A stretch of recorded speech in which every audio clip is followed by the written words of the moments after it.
Nah, perusahaan ini ada 8 yang pengaruhnya. 1, 2, 3, 4, 5, 6, 7, 8.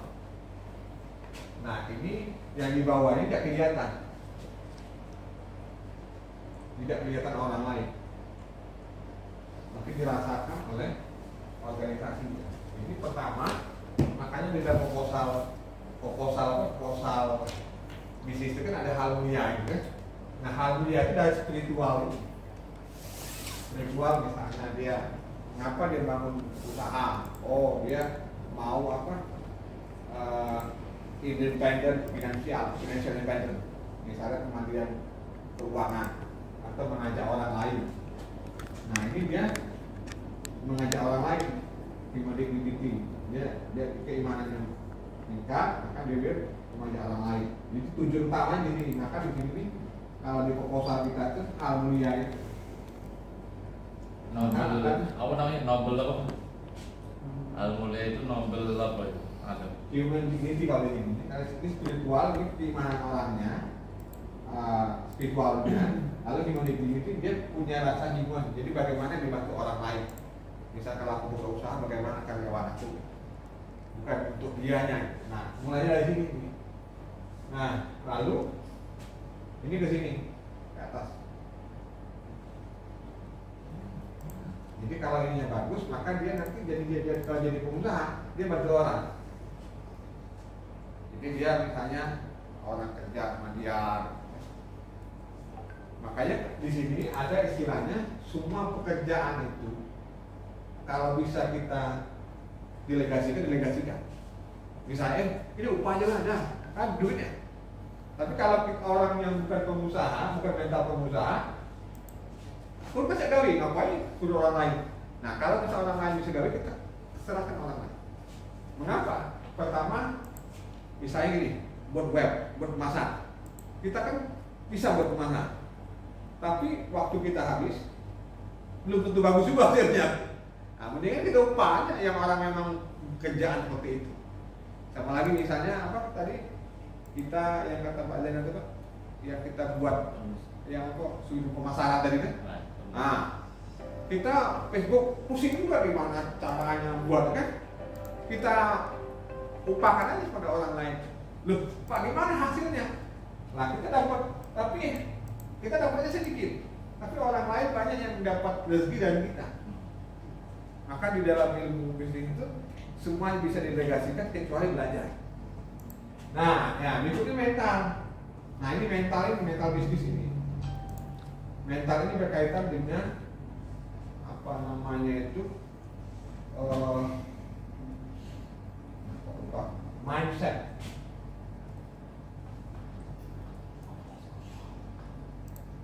Grow mindset. Nah, ada materi yang seperti jadi grow mindset ini mental pebisnis ini. Jadi bagaimana kita punya mental pejuang, bukan pecundang misalnya. Galak, gimana bisnis? Nah, kalau rugi gimana? Nah, jadi kalau rugi gimana? Nah, itu yang masalah. Berat, Pak. Nah, jadi misalnya bisa tidak kamu jual? Pertanyaan jawaban kita, sulit Pak, tapi bisa. Tapi ada yang suka jawab, saya bisa Pak, memang agak sulit. Nah, yang jawabnya betul adalah saya bisa, tapi memang agak sulit. Jangan, berat Pak, dari jawab. Nah, itu artinya enggak. Nah, jadi mental ini yang apa? Di perguruan tinggi tempat kita ya, ruang kuliah itu mindsetnya kayak disentuh Pak, tidak sentuh. Mindset ini untuk ke bisnis apa namanya itu untuk pembisnis bisnisnya. Perguruan tinggi itu dia job seeker Pak, kitanya. Nah, kitanya job seeker. Jadi orang apa namanya orang yang tamat perguruan tinggi itu kerja, bukan buka lapangan kerja bukan. Tapi kalau bisnis adalah job creator, maka dia beda ininya. Oke, ini mentalnya. Di mental ini yang digasak betul. Kemarin aku lupa undang online kemarin. Nanti kau kasih materi. Nanti ada materi grow mindset. Nanti kau kirim. Ada materi grow mindset. Ada juga materi business owner mentality. Ada juga. Nanti kemarin itu bicara ini lah kemarin tuh. Lupa tadi ini yang undangnya. Ada Pak, ada business owner mentality, ada grow mindset. Ini ada formasi semua. Nah, berikutnya kalau mentalnya bagus, ini dua bentuk mentalnya, maka ada leadership, kepemimpinan,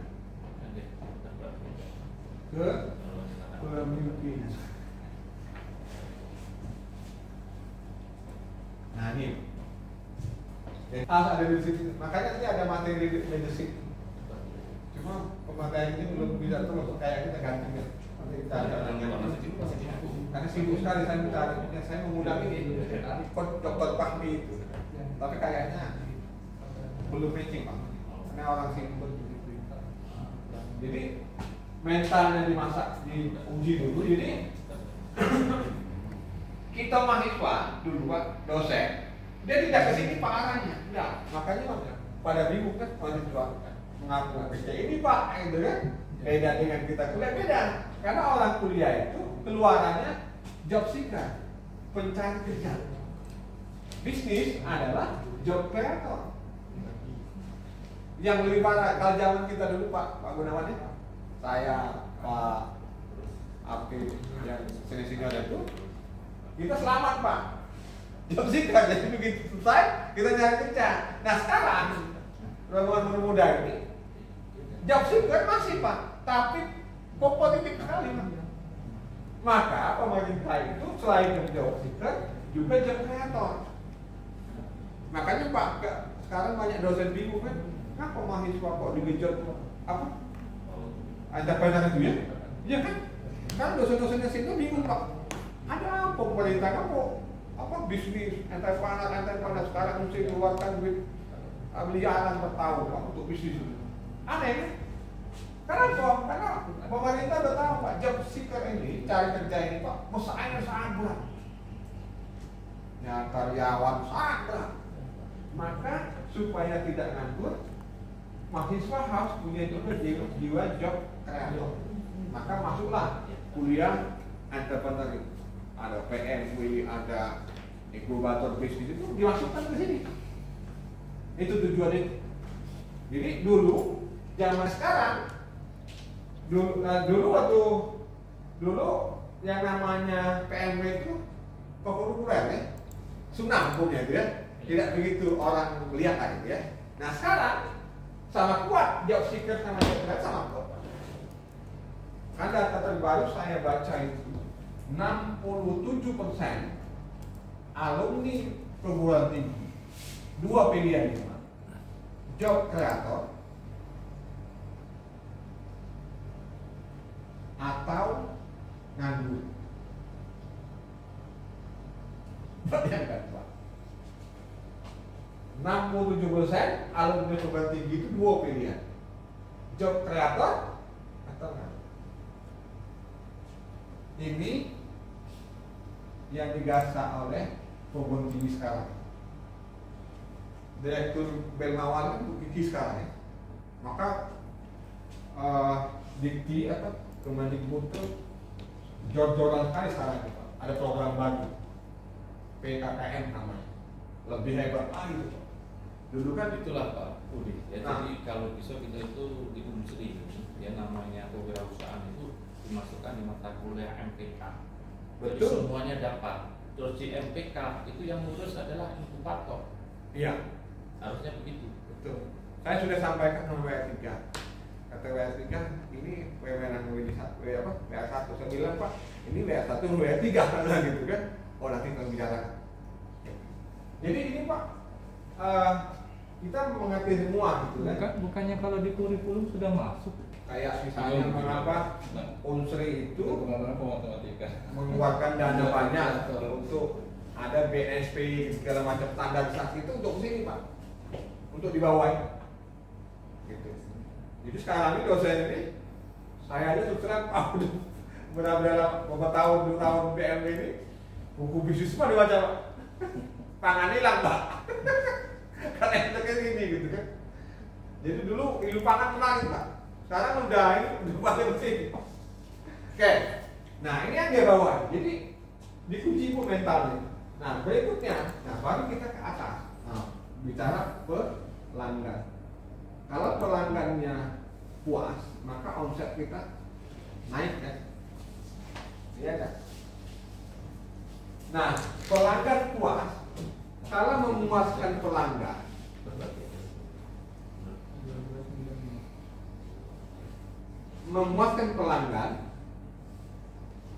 maka ininya puas dulu. Pegawainya puas dulu. Kalau pegawainya misalnya enak, ya, apa ada gitu, maka nanti pegawai kita pun ngomongnya itu enak juga ke pelanggan. Jadi kalau kita mau pelanggan yang puas tapi di dalam kita tidak puas, tidak bisa. Jadi, nah, lalu omset ini berkaitan juga dengan cost. Kalau costnya rendah, nah, kalau costnya rendah, maka omsetnya naik. Nah, kalau SDM-nya bagus, kinerja bagus, anak buahnya, costnya turun. Cost turun, maka omsetnya naik. Jadi ada orang nanya, Pak, saya mau dikasih omset Pak, tapi penjualan tadi tidak bisa lagi Pak. Sudah mentok, mau nurun harga nggak bisa. Pesaingnya ketat, ada sarannya. Kita bikin pertama pelanggan, supaya pelanggan banyak. Yang kedua, pelanggan sudah mentok juga Pak. Nggak bisa lagi Pak. Apa? Cost-nya, cost operasional kan turunkan. Jadi pegawai, misalnya perampingan, pegawai, ya. Jangan nambah pegawai. Lalu pegawai yang ada dimaksimalkan. Jadi dipadatkan betul. Atau gini, misalnya ini kalau saudara tahu besar kan, pegawai kita jangan kerjaan. Misalnya ini maksudnya, misalnya si A kerja 1 juta misalnya kan, gaji. Si B 1 juta juga. Bagaimana caranya supaya kita bisa mengurangi gaji ini menjadi 500? Kenapa? Karena bukan karena omset. Supaya adil, maka misalnya sebulan dia masuk 20 hari. Maka misalnya 20 hari kerja kan. Nah caranya ada, ini 10 hari, ini 10 hari masuknya. Jadi akhirnya 20 hari juga kan, tapi costnya turun. Supaya apa? Ke omset. Ini apa? Ibu di untuk pilar bisnis UMKM yang mahasiswa anak-anak muda. Saya punya bukunya. Karena saya dapat buku 4 yang tebal-tebal. Tentang ini juga Pak. Tentang ini tentang BMC tadi. Pak Zainal ini pemegang sertifikat Impodet internasional. Dari sertifikatnya belum internasional manajer inkubator internasional, manajer inkubator. Iya itu Impodetnya ada ujian ya. Iya. Pak Zainal lebih menguasai. Terus saya teruskan aja. Gitu Pak.